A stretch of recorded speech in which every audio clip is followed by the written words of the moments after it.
Very good.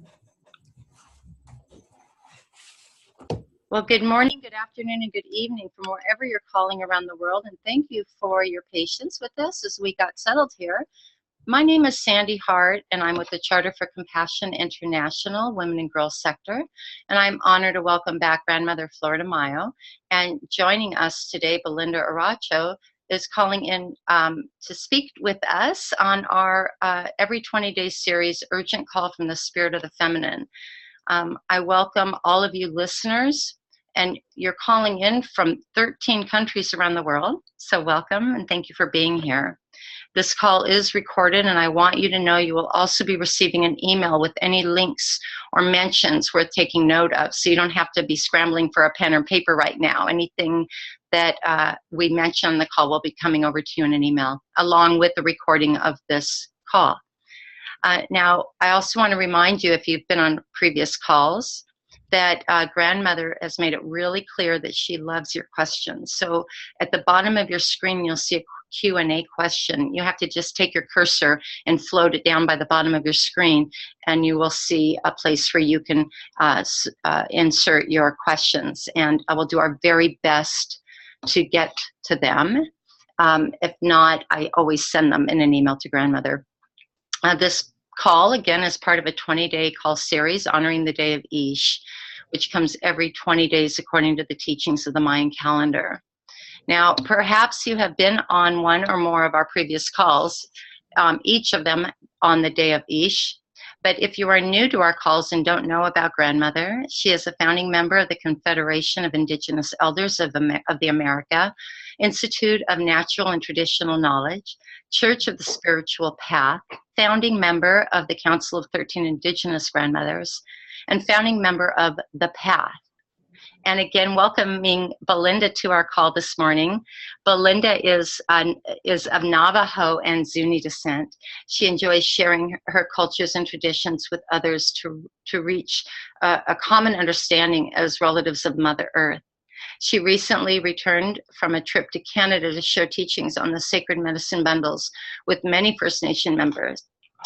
In addition, she enjoys sharing plant herbal blends for common ailments. She is also a member of the board of directors for The Path. So welcome to you both. I welcome you both and all of our listeners with love and gratitude. Now, Grandmother, in the spirit in which you walk in the world, I'm wondering if you would light our path this morning or this afternoon, wherever our callers are coming in from, with an opening blessing. Thank you, Sandy. Beloved Mother, beloved Father, thank you for allowing us to get together on this beautiful, beautiful day of Ish to help us to remember in the power that we walk, we as humans, both male and female.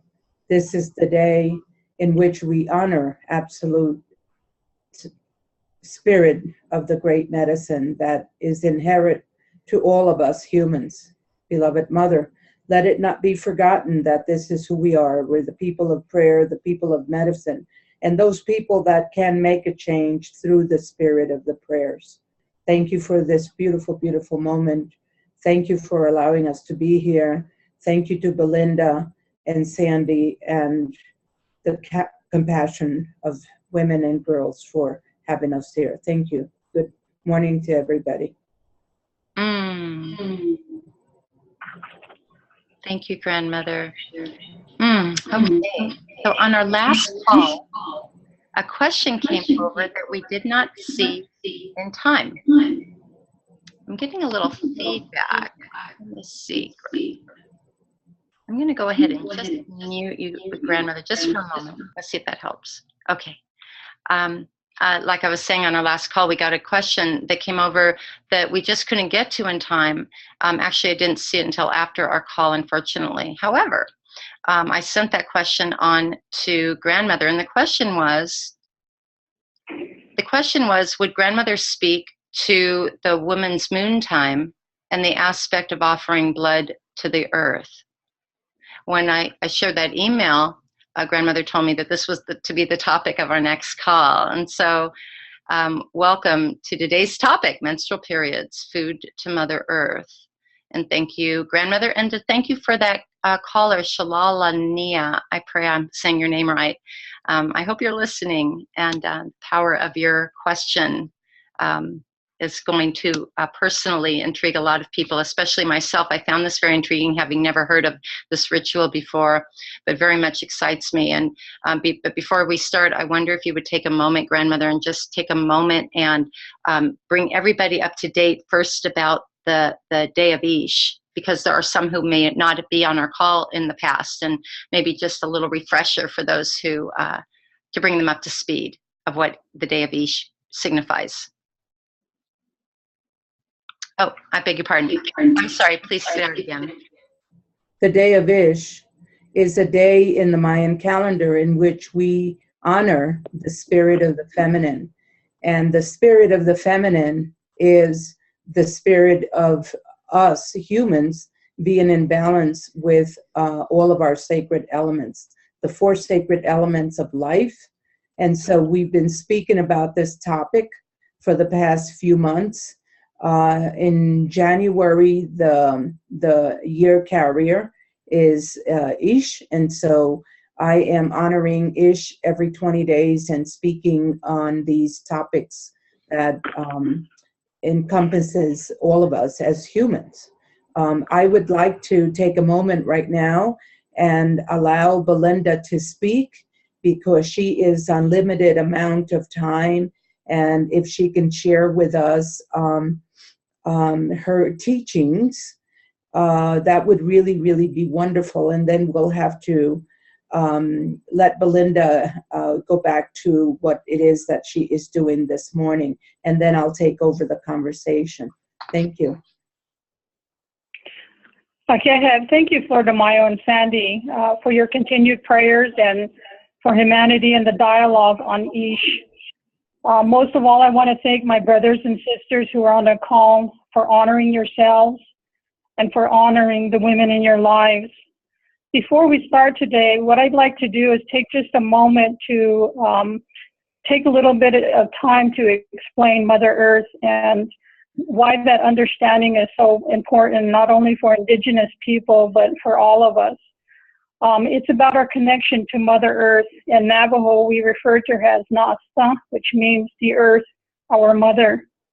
I have been listening to the previous conversations that have occurred over the last couple of weeks, and a common theme that I hear is, how do we connect to Mother Earth? I wanted to just take a moment to see if I can illustrate this for you. Once an elder described Mother Earth to me in this way: the trees, the plants, the grass that grow upon her are like her hair. The stones and the rocks are like her bones. And the water, the natural resources that flow in her are like her blood. Sisters and brothers, until we know her as a living, breathing being, it is only then that we can honor her. And so I wanted to share that thought with you to kind of put things in perspective so that you understand, and I know that the most of you understand that, but it is so important in this time that we know that in our hearts. On the subject of menstrual flow, as many of you know, the Dene, or the Navajo people of the American Southwest, are known as a matrilinear society. In our culture, the women have important roles as caretakers of the family, carriers of the tribal clan systems, and as keepers of our culture and traditions. Our culture has a special ceremony called Kinalta, which translates as a puberty ceremony or a rite of passage. It is a time when a young girl enters womanhood, when she has her first menses or period. The ceremony lasts for 4 days and is an opportunity for the women of the family to gather and share teachings with the young women. These teachings center around what it means to be Dene, about being industrious in our communities, about the longevity and the balance of life, and also about prayer. During this ceremony, she is very sacred, and she emulates Changing Woman, or what we refer to as First Woman. Changing Woman represents the earth, the natural orders of the universe, and the cycles of the seasons, including birth, maturity, old age, and death. During this ceremony, she has a responsibility to bless and nurture others.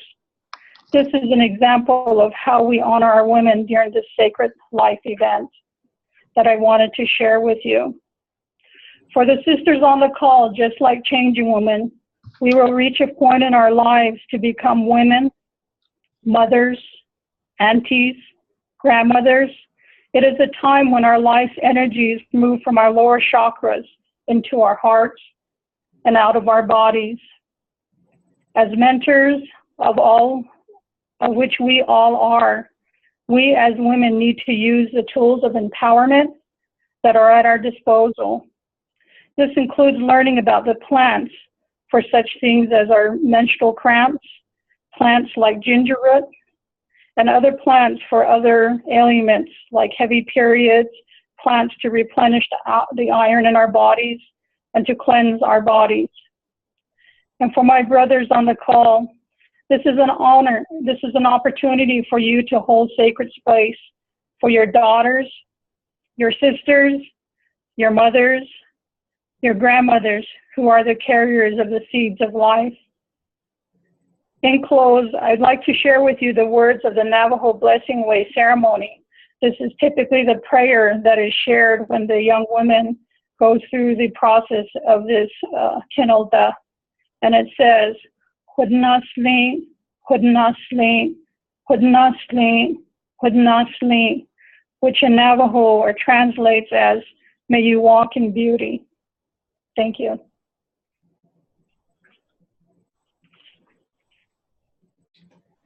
Belinda, thank you so much. That it was so incredibly touching and so beautiful. Thank you so much. For myself, as a woman of Central America, the grandmothers are always reminding us that we need to feed the earth. And what this means is, from the beginning, we are instructed to take our blood, whether we collect it when we wash ourselves in a little pan of water, or we go out in a place outside where we can deposit or allow the blood to flow. And this place is a place that it is between you and yourself. It is a place of where you go and you say your prayers to the earth in gratitude of what this is on a monthly that is happening to you, allowing it to move through the soil and allowing it to constantly use the same place or the same spot. We create these places wherever we go, wherever we are moving, and so it is a place that it is a very personal and private place. When we wash our clothes that might have been soiled, we take that water and we give it to the earth. When we wash ourselves, and if there is any amount of blood in the water, we take that water back out and we give it back to the earth, and give it to the earth with prayers and gratitude. And so right now, the grandmothers in Central America are saying that the reason that the earth is going through such turmoil is because the women around the world have forgotten to feed the earth. And so we're always encouraged to do that. And I speak about these things in my talks, and I remind the young girls and the young women, and even women of menopause that are going through menopause, where their menstrual might be sporadic, to make sure that you have a place to deposit your blood. the reason that that this is given back to the earth, it is a personal offering between yourself and the spirit of the earth. There are times that it's very, very difficult when I speak about these things, especially in the Western culture. I know that I have gotten frowns and kind of like, wondering, is this like really a good idea? So many questions to ask about doing this, and I try to explain as much as I can, because what happens in a Western environment is that it is so foreign that we have no idea, and it's very, very difficult to try to understand that, and it comes off as perhaps maybe something that it might be dirty, or how can you handle that, or what are you doing? I'm not going to do that. All of these different questions that I get from young women, and I'm not going to go too far. I would even say even women in my family. So I continue to repeat this over and over again to grandchildren, so that they could have that in their hearts, and try to remember that this is a sacred time in our lives for us to share and to return to the earth, as we are children of the earth. So I'm going to stop right there, and I'm going to ask and see if anybody has a question, and then I'm going to continue and share some more. Grandmother, we don't have any questions as of yet, but I actually have a question for you. My question is, when Belinda first spoke, she spoke about when we really can understand and realize that Earth is a living thing, that then we can relate and care for her, then we can honor her and have a personal relationship with her. In other words, not finding our interrelatedness with her, but also honoring her as being a source of life. And the relationship with the concept of a young girl coming into her womanhood with having her menstrual cycle, and how that's honored in a ceremonial way, and to really honor it here in the West. And I am a Western woman. I'm a Western woman of the West, as West as they come.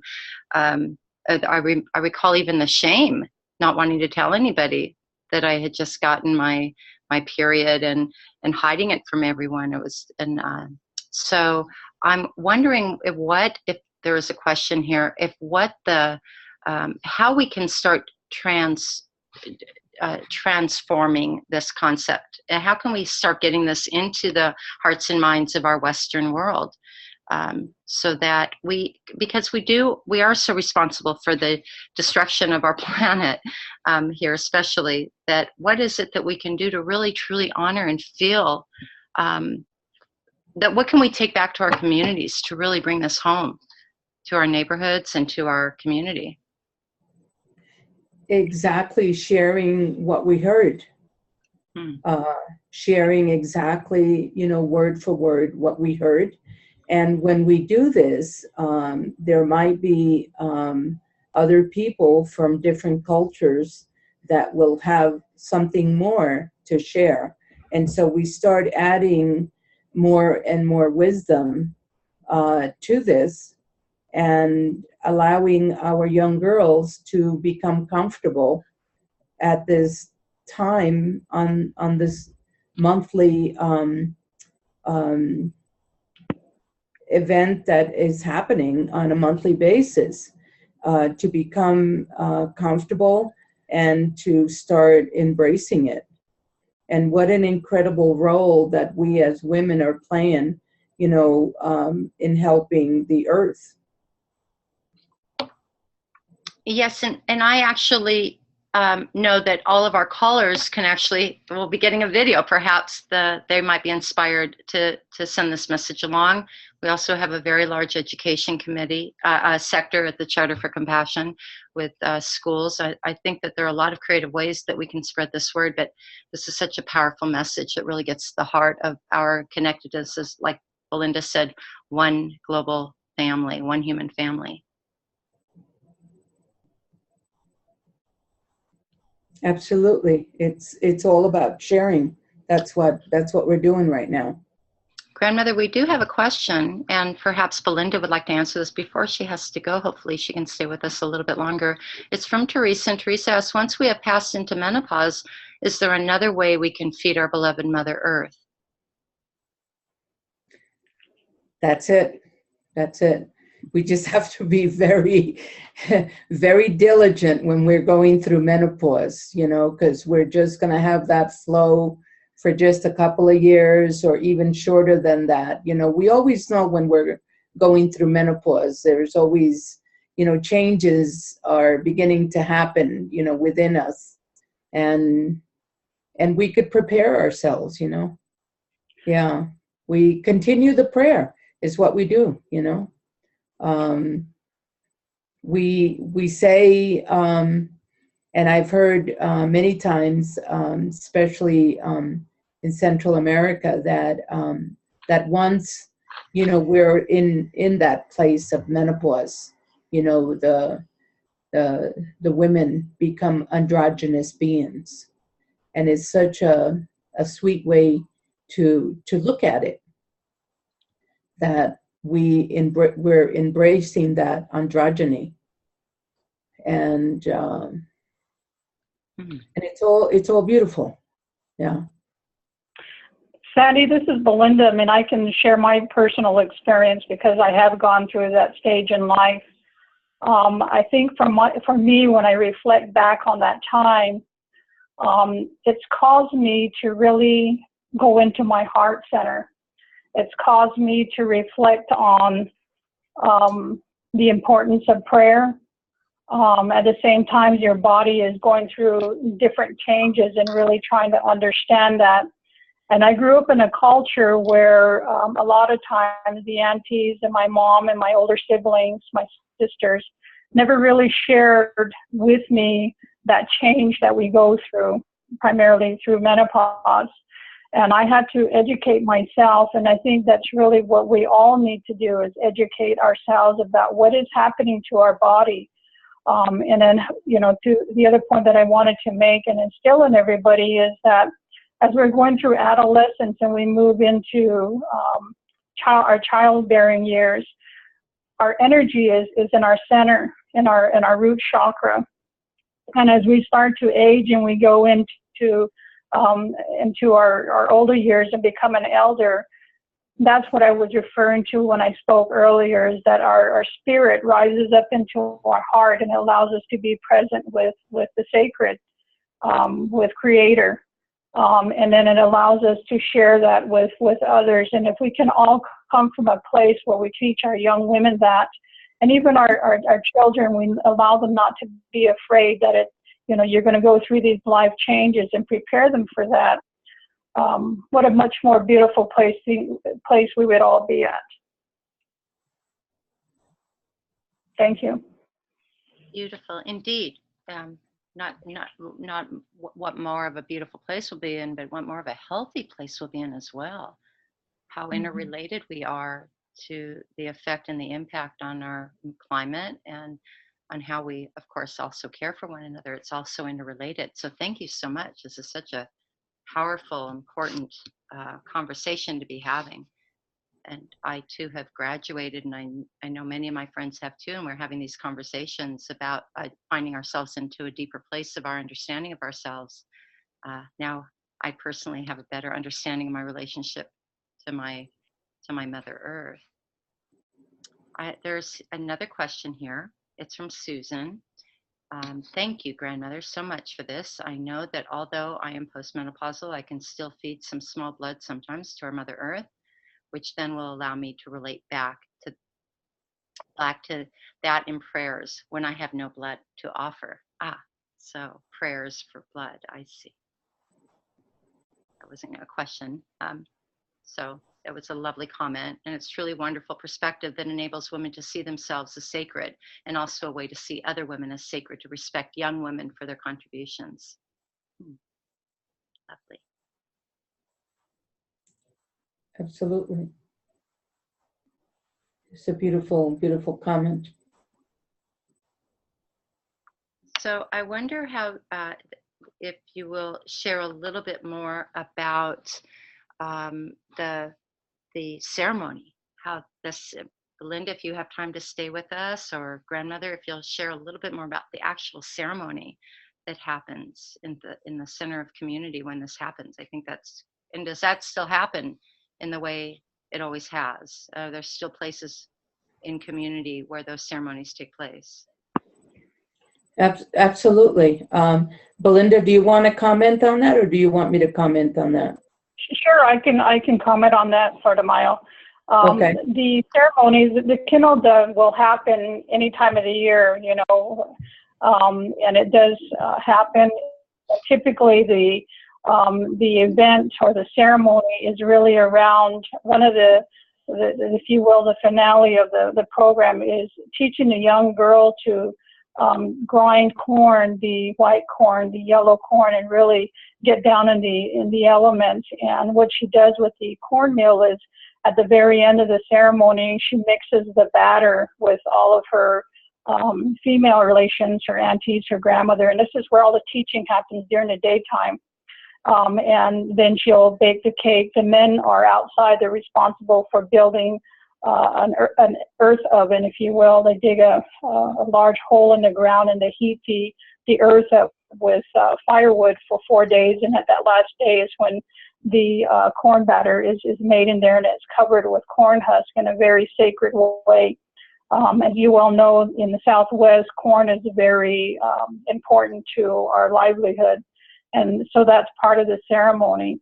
One of the other parts of the ceremony is just before the sun rises, the young girl will go out and she'll run towards the sun, and she will make noises like she will scream to let her know that the holy people know that she is awake and that she is present to receive the blessings of the sacred beings early in the morning.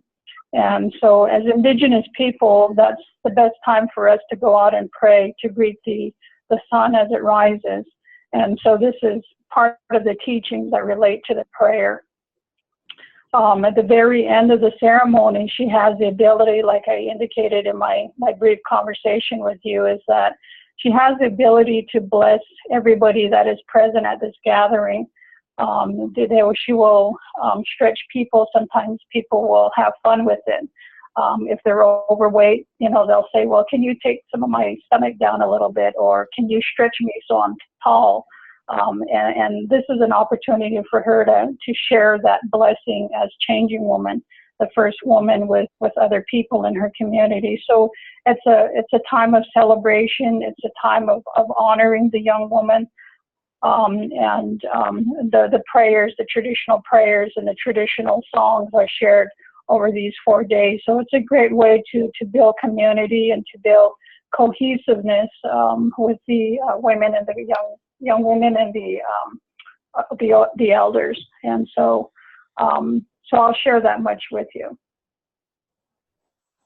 Are there any particular roles that men and boys play specifically in that ceremony, or are they involved at all? Yes, they're primarily responsible for the fire that is burning outside. So they're responsible for gathering the firewood. They're responsible for preparing the water and heating up the water that will then be used to mix the cake batter. So they have their roles with regards to that. And so again, everybody is involved.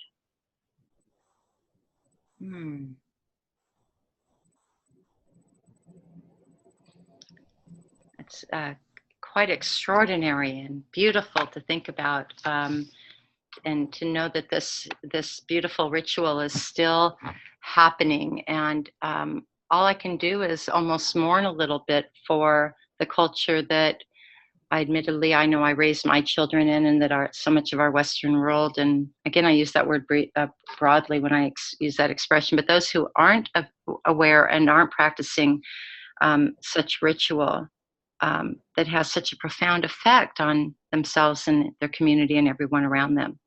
So thank you so much. Sandy, there's also a similar ceremony for our young men. And they kind of go through the same kind of experience, but they go into a lodge with the menfolk, where the menfolk will share the teachings with them. And for many years, that ceremony went dormant. It's only over the last, I'd say, 5 to 10 years have they brought that ceremony back. And so it's not uncommon to see when a young boy's voice changes and he's going into the manhood period, to also do that for our young men as well. Oh, that's beautiful. You know, this reminds me of something that I heard grandmother say on a recent call, that that both men and women hold seeds. They're both seed keepers. They both hold seeds of their body. And so I just thought that was such a beautiful image to remember the power that we both have. Yes, yeah, quite extraordinary. The process, really. It's just it's heartwarming and breathtaking, actually, for me to hear this. Grandmother, do you have anything to add to this? Would you like to share an experience? Yes. So I'm gonna backtrack a little bit about Central America. So when we are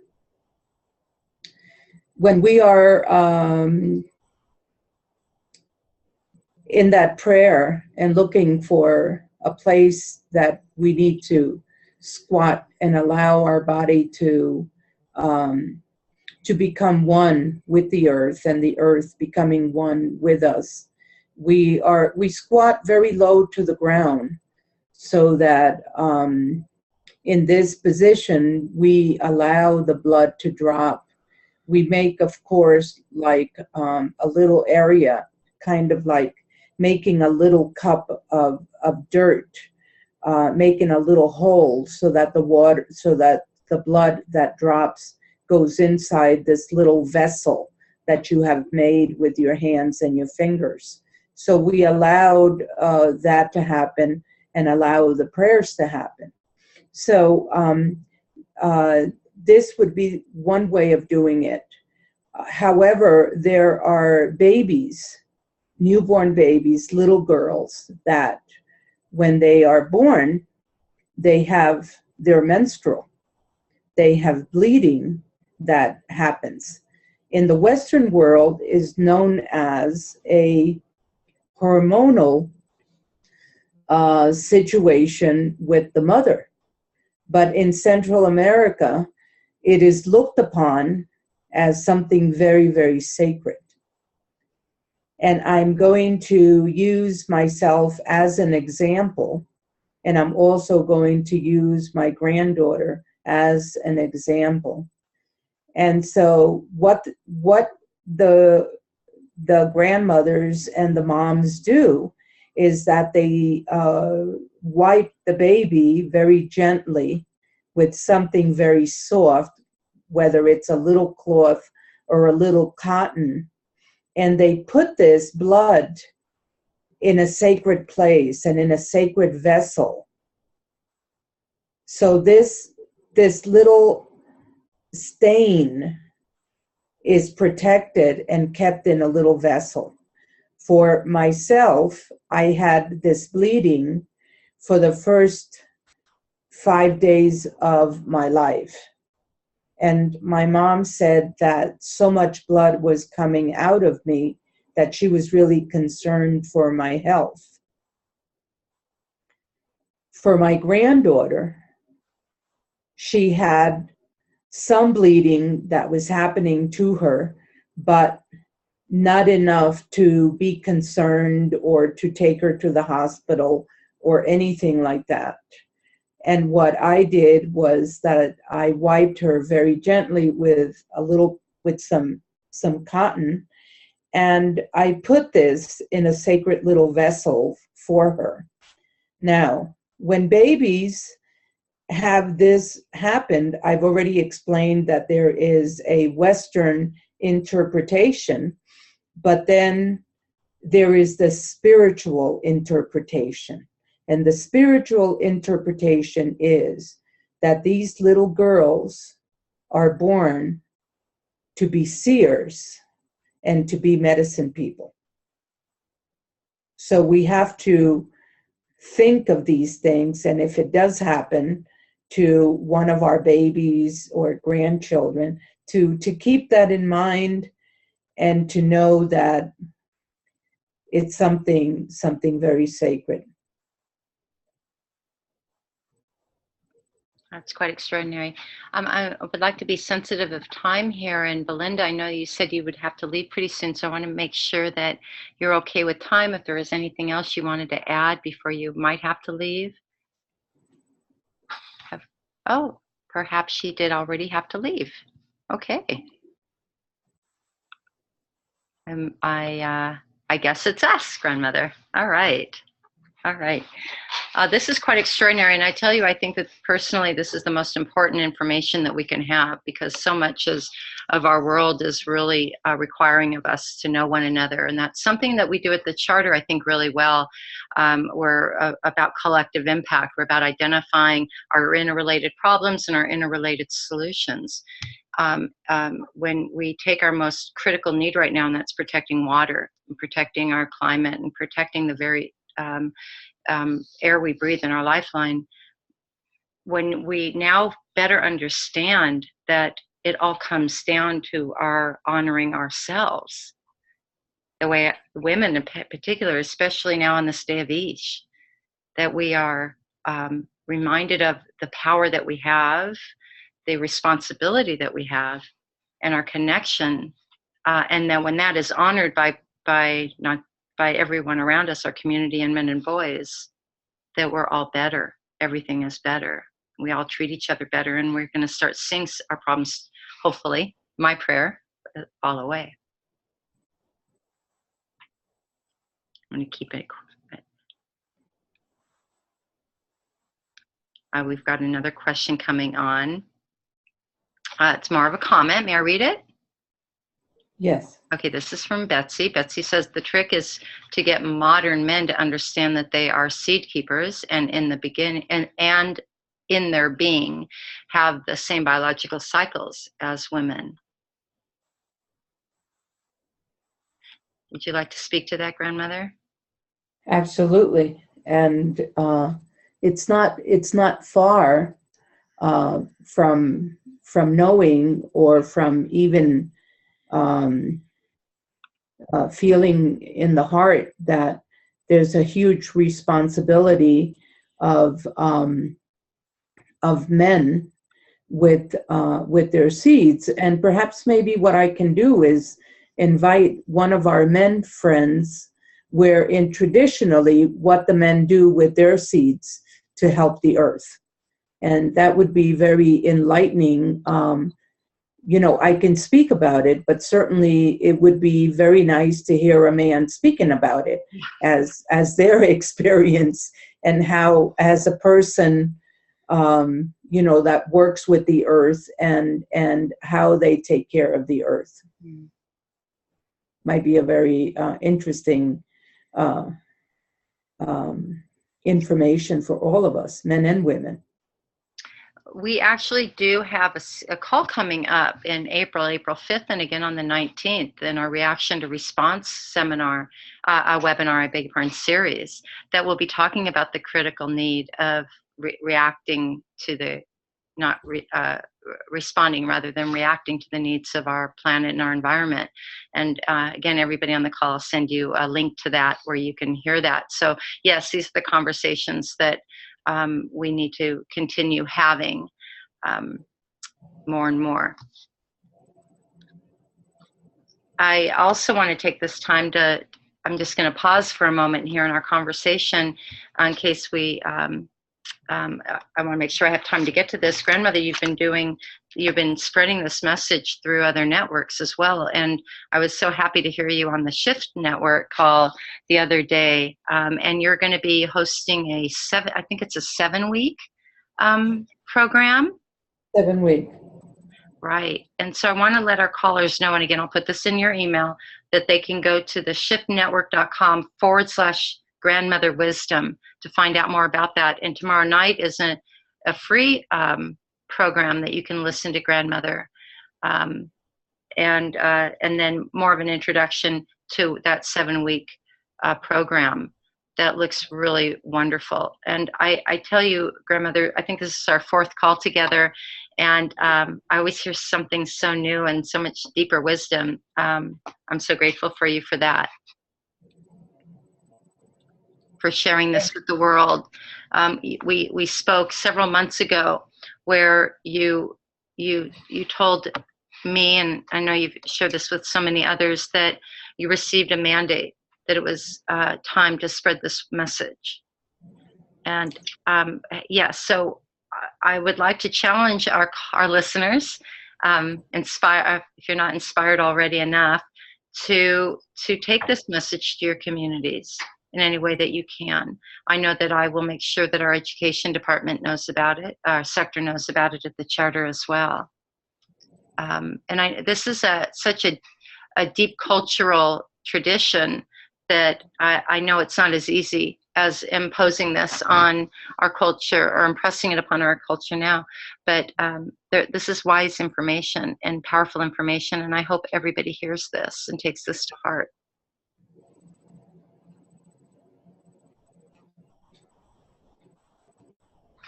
So Grandmother, as we're coming to a close, is there anything else that you would like to say? And before I ask you to offer us a closing blessing? Not if anybody has a question.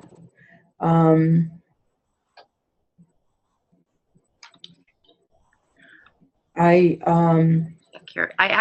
actually, in response to my comment about our calls, we actually are also doing a topic in June regarding men as well, and the role of men in our reaction to response. So you can keep an eye on that, listeners, too. I'll send that out as well. Sorry. Yes, Grandmother.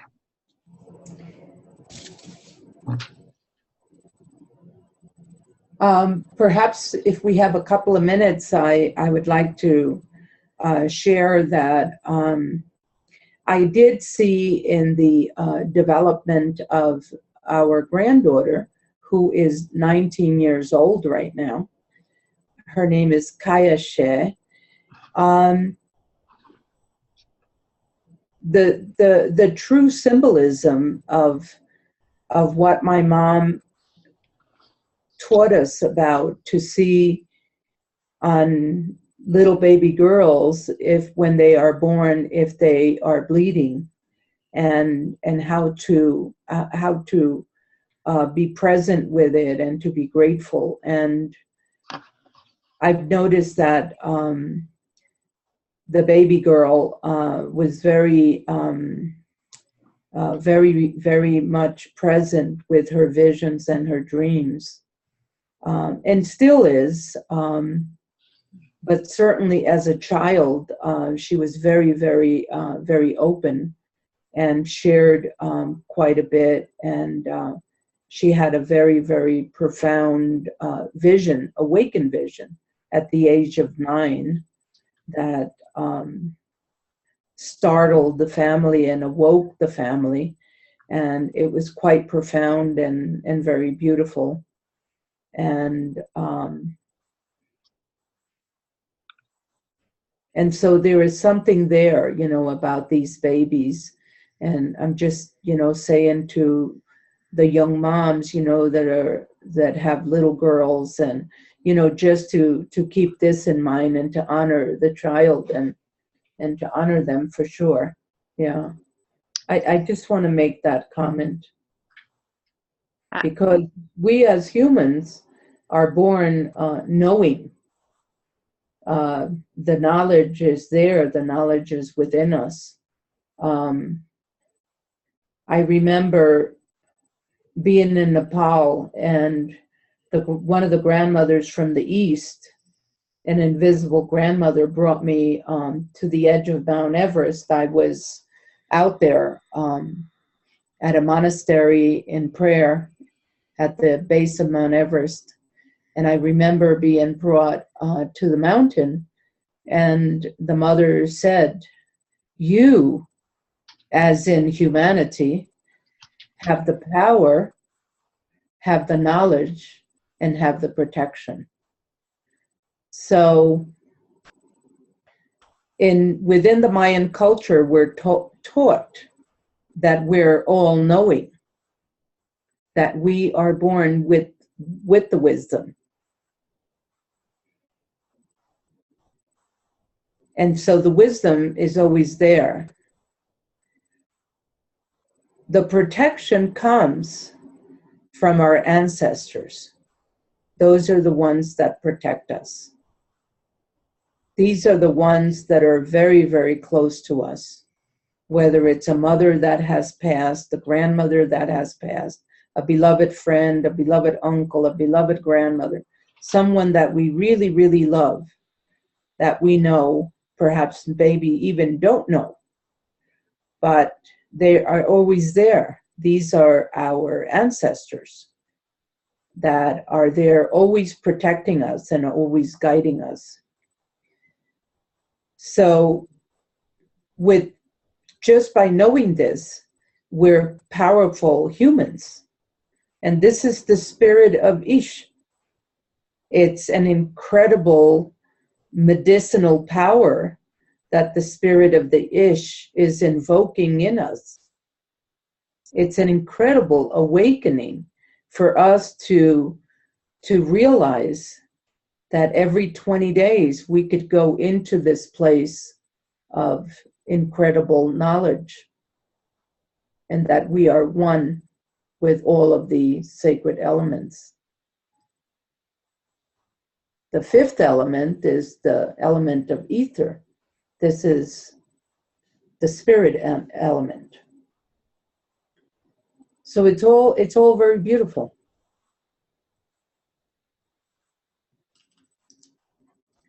Thank you. Thank you. Yeah, indeed it is. And it's almost as easy as just knowing. I heard you say that Ish is just about awakening and being aware of this power in us. And once it is, the recent tensions in our political system here in the United States, for one, and we've seen it all around the world, where women got out and marched. Women found their power. They found their moral outrage, and they did that by power. And what I found was most striking was that there were no incidents of violence, and over 3 or 4 million people marching together in crowded streets. While some think that they were there to show the administration or others where they were or who they are, it was much more clear that they were showing one another who they are and the power that they have. And sometimes it's that creative tension that prompts us. Again, as a Western woman, I know that for me, it takes that knock on the head or that creative tension to be mobilized and to really get fierce and to find that mother bear in me that says, no, not in my house. But now, when you're raised with that beautiful understanding that you are sacred, that the blood that runs through you is sacred and it's to be honored, it really is, as you see, a beautiful thing. I'm really so grateful. And again, I cannot emphasize enough the importance of our relationship to everyone around us and our earth. We do actually have another question, Grandmother, and this is a good one, a practical one. It's from Brea. When a woman is in a culture or a location on the planet where the ceremony is not supported or not possible, or once beyond our bleeding time, what other ceremony can we do to increase our connection to Mother Earth and to give back to her? It's not possible in New York Central Park, right? She says with a happy face. Yeah, yeah. we have to find a way of uh, of making finding a way within ourselves, perhaps maybe getting a little bowl of water, putting some flower petals in it. We have to find a way of doing continuous ritual and continuous ceremony, that if you're not having your period anymore, that you can continue to do that. And maybe just prayers are just enough. And that's all that it is. That's all that it is. Sometimes just standing quietly and doing the prayer, it's all that we can do.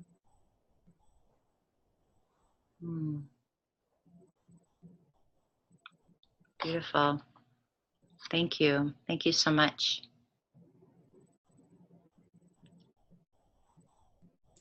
Thank you to you, Sandy, and thank you to everybody. Would you, with our remaining few minutes, would you have any closing words or comments and like to send us off with a prayer or a lullaby? I want to share with everybody that in New Mexico right now, this very moment where I am, I've been having a lot of windstorms right now, and yesterday we had like a sandstorm where you couldn't see outside, and if you went out, you had to wear a mask, and we're having the same thing happening right now. We're having like 40-mile-an-hour winds, and our electricity went out. So when we experience these things from nature, and besides the wind and the sandstorm, then we had a rainstorm yesterday. So the temperatures are very moving and extreme right now. And I know that they must be happening in other places around the globe. I just want to share with everybody that when we experience these extremes, in nature, that we pray, that everybody is safe, and that we pray that everybody is in a safe place, because sometimes when the winds move, some of us can get hurt. There were branches that were falling, and many things that, where people can get hurt. But just to be mindful, of the elements of the weather, the spirit of the wind. I'm absolutely grateful. I was looking at the movement yesterday, and it was all happening at once. The wind, the sand, the rain, the absolute, could not see the sun at all. It was very, very different. So I just want to thank our beloved Creator today on this sacred day. The spirit of the wind that is helping us to clear and to move things in this planet of ours, in this place of the Southwest right now. And I pray that through this cleansing, that when it stops, that we could see a difference that is going on around us, and let that difference be of a positive difference. And I thank my beloved Creator on this sacred day of Ish for all the blessings that we receive on a daily basis. Much love and light to you, to everybody. Thank you so much. Blessings to you. Blessings to you, Grandmother. Thank you. And thank you, everybody, for listening in. You'll be getting an email in the next few days. Have a beautiful day. You too. Walk in gratitude. Thank you. Thank you. Bye-bye. Bye.